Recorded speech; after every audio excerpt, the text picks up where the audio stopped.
तो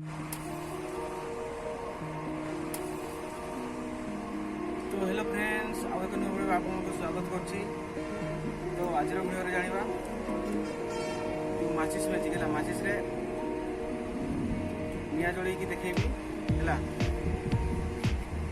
तो हाथ रे एमती निया जोड़ी की देखेबी हैला। तो मु केमती जोड़ेबी तो तुम फॉलो करिवो हैला।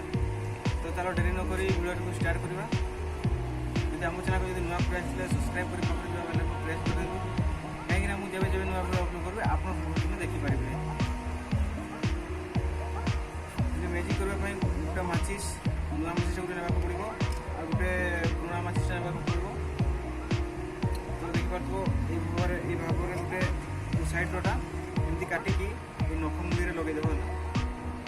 नख मुंडी में लगेदेव तापर जो नुआ माचिसटा कि आनी से गोटे बरकईदेव। तापर यहाँ ये भाव में रखो आईटा ये धरी थो। तापर यहाँ एमती धरी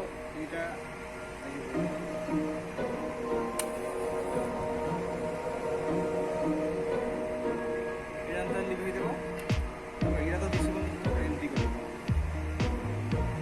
कौन अच्छे जना पड़ी ना ना से ठीक छोट साइज काटिकी एमती लगे है। मुझे लंबा कर देसी नख साइज काटी देखी तुम जो भी तुम लगे पार जो उठा भी तुम देखिए लगे पार एमती है। दिशा लगे से लगे। तो फ्रेंड्स वीडियो जब भल लगी लाइक शेयर कमेंट करने भूलि ना। तो मुझे वीडियो को एंड कर बाय।